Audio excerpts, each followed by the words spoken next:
बच्चों, अपन ने इससे पहले अफवाह तंत्र के विषय में अध्ययन किया था, जिसमें मैंने आपको बताया था भारत में अफवाह तंत्र के प्रकार व अफवाह तंत्र का विकास कैसे हुआ। उसी टॉपिक को आगे बढ़ाते हुए अब मैं आपको आज भारत की नदियों के बारे में जानकारी दूंगी। उत्तरी भारत व दक्षिणी भारत, जिसको प्रायद्वीपीय भारत की नदियों में भारी विषमता दिखाई देती है। यानी उत्तरी भारत व दक्षिणी भारत की नदियों में जब हम तुलनात्मक अध्ययन करें तो हमें पता पड़ता है दोनों नदियों में काफ़ी विषमताएं हैं। उत्तरी भारत की नदियाँ हिमालय क्रम की विभिन्न श्रेणियों में स्थित हिम नदों से निकलकर मैदान में गिरती हैं। इनके द्वारा सिंधु, गंगा व ब्रह्मपुत्र का क्रम उत्पन्न होता है। सिंधु व गंगा नदी के मध्यवर्ती अरावली श्रेणी जल विभाजन का कार्य करती है। आकार की दृष्टि से भारत की नदियों को हम विभिन्न वर्गों में बांट सकते हैं, जैसे बड़ी नदी, बड़ी नदियाँ, मध्यम नदियाँ व छोटी नदियाँ। सबसे पहले बड़ी नदियाँ, इनका अपवाह क्षेत्र काफ़ी वर्ग तक लंबा होता है। जैसे उदाहरण के लिए गंगा, यमुना, घाघरा, रामगंगा, कोसी, ब्रह्मपुत्र, सिंधु, झेलम, चिनाब आदि नदियाँ इस श्रेणी में आती हैं। यानी ये सभी नदियाँ बड़ी नदियाँ कहलाती हैं। दूसरा आता है मध्यम नदियाँ। इनका अपवाह क्षेत्र मध्यम श्रेणी का होता है। फिर आती है आपकी छोटी नदियाँ। इनका अपवाह क्षेत्र बहुत कम होता है। भारत में ऐसे नदी के बेसिन अनेक हैं। अब पहले अपन उत्तरी भारत की नदियों का अध्ययन करेंगे। सबसे पहले है सिंधु नदी क्रम। इस क्रम में नदियाँ पश्चिमी हिमालय का जल अरब सागर में प्रवाहित करती हैं। नंबर 1 सिंधु नदी। सिंधु का अर्थ है सागर। बाढ़ के समय यह नदी सागर जैसी विशाल हो जाती है। यह नदी लद्दाख श्रेणी के उत्तरी भाग से निकलती है। कैलाश शिखर के उत्तरी भाग से सिंगी, खम्बाब और दक्षिण में गढ़तंग चू नदियाँ आकर इसमें मिल जाती है। इस महान नदी को अलिक, कागड़ी, ब्रह्म, मेशर, केंटू, नंगा पर्वत आदि शिखरों से हिम नदियों का जल प्राप्त होता है। सिंधु नदी लद्दाख श्रेणी के उत्तरी भाग में लगभग 300 किमी बहने के पश्चात श्रेणी को छागड़ा के स्थान पर पार करती है एवं दक्षिण भाग में 400 किमी तक प्रवाहित होकर इस काल्डू के निकट लद्दाख श्रेणी को पुनः काटती है। दूसरी आती है आपकी सतलज नदी। इसका उद्गम यानी इसकी उत्पत्ति कैलाश श्रेणी के दक्षिणी ढाल पर स्थित मानसरोवर झील के निकट राक्षस ताल से होती है। उद्गम से शिवकी स्थान तक यह नदी उत्तर पश्चिम दिशा में व आगे दक्षिण की ओर प्रवाहित होती है। तिब्बत में इसकी घाटी अत्यंत सक्रिय एवं उसके ढाल पार्श्व है। सतलज नदी जास्कर श्रेणी को शिवकी के स्थान पर काटकर भारत में प्रविष्ट होती है। तीसरी आती है चिनाब नदी। लाहुन में बड़ा लाचा दर्रे के विपरीत दिशा में चंदा तथा भागा नामक नदियों के रूप में यह हिम नदों से निकलती है। ये दोनों धाराएं टाडी नामक स्थान पर मिलती हैं। यह महान हिमालय फिर पंजाल श्रेणियों के मध्य हिमाचल के चंबा जिले में उत्तर पश्चिम में प्रवाहित होती है। चौथी आती है झेलम नदी। प्राचीन भारत में वित्सता कहलाती थी।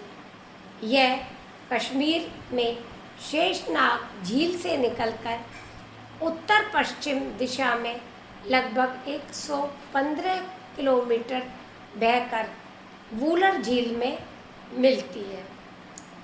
यह महा हिमालय फिर पंजाल श्रेणियों के मध्य में प्रवाहित होती है। बारामूला के कुछ आगे यह तीव्र ढाल युक्त गहरी घाटी बनाती है। अब आता है आपका रावी। यह पंजाब की सबसे छोटी नदी है। इसका उद्गम बंगाहल बेसिन में धौलाधार श्रेणी के उत्तरी ढालों से होता है। यह संकीर्ण घाटी तीव्र ढाल बनाकर प्रवाहित होती है। इसके बाद आती है व्यास नदी। इसका उद्गम रावी के निकट ही है।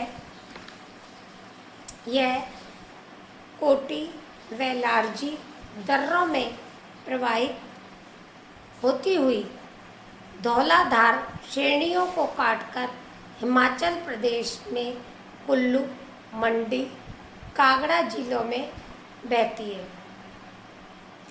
झेलम, रावी, चिनाब मुल्तान के निकट मिलती हैं।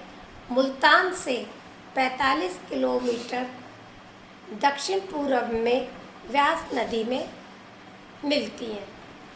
सरस्वती का भी उद्गम हिमाचल प्रदेश के सिरपुर जिले की शिवालिक पहाड़ियों में है।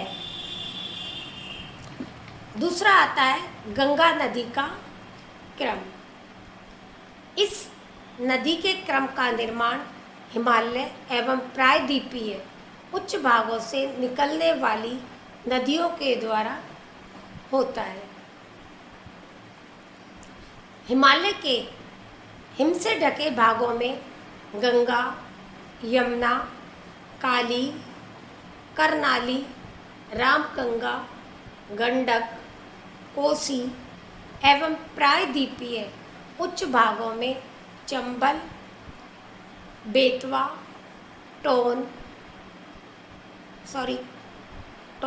टोस, केन, सोन आदि नदियाँ निकलकर गंगा नदी क्रम का निर्माण करती हैं। सबसे पहले गंगा नदी।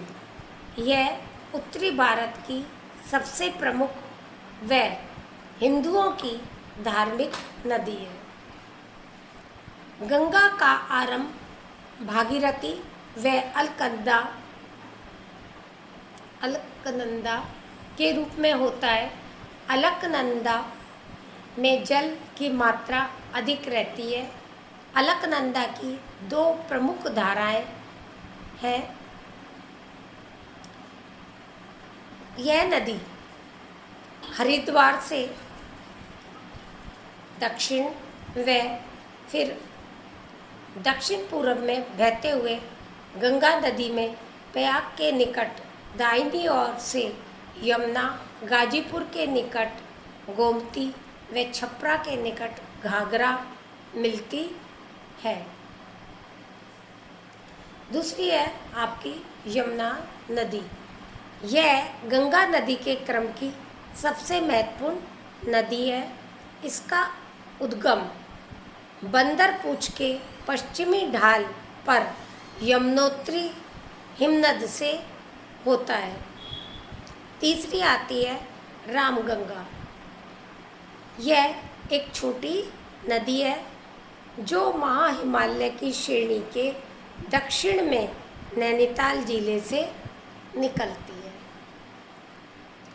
काली व शारदा इस नदी का उद्गम मिलान हिमनद में होता है, जहाँ यह गौरी गंगा भी कहलाती है। अगली आती है करनाली। यह पर्वतीय भाग में कोणियाली एवं मैदानी भाग में घाघरा कहलाती है। इसका उद्गम तकलाकोट के उत्तर पश्चिम में माकचा चुंगू हिमनद में होता है। अब आती है आपकी गंडक नदी। यह नेपाल में सालीग्रामी तथा मैदान में नारायणी कहलाती है। गोल व चिकने सालीग्रामी पत्थर बहाकर लाने के कारण इसे यह नाम दिया गया है। इसकी महत्वपूर्ण सहायक नदियाँ पश्चिम में काली व पूर्व में त्रिशूल गंगा है। अब आती है आपकी कोसी। गंगा की सबसे बड़ी सहायक नदी है। इसकी मुख्य धारा अरुण नदी के नाम से गोसाई थान के उत्तर में उत्पन्न होकर सापू नदी के दक्षिण पश्चिम में 320 किमी तक प्रवाहित होती है। आगे इसमें थारू नदी मिलती है। इसके बाद आपका आता है चंबल। यह मध्य प्रदेश में मऊ के निकट 600 मीटर से ऊंची जनाबाव पहाड़ी से निकलती है। बूंदी, कोटा, धौलपुर जिलों में बहकर यह इटावा से 40 किलोमीटर पूर्व में यमुना से मिलती है। ये हमारी हो गई कौन सी नदी? चंबल नदी। अब आपकी आती है सिंध या काली सिंध। इस नदी का उद्गम राजस्थान में टोंक जिले में नैनवास स्थान के निकट है। बेतवा नदी। इस नदी को संस्कृत में वेत्रवती भी कहा जाता है। यह मध्य प्रदेश में भोपाल के दक्षिण पश्चिम से निकलकर ग्वालियर, झांसी, जालौन आदि जिलों में बहती है। केन।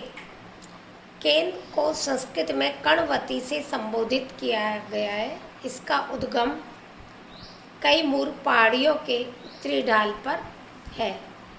बुंदेलखंड में प्रवाहित होती हुई यह यमुना में मिलती है। टोस। यह संस्कृत में तमसा नदी कहलाती है। इसका उद्गम कैमूर श्रेणी के मेहर के निकट तामसा कुंड से है। सोन नदी।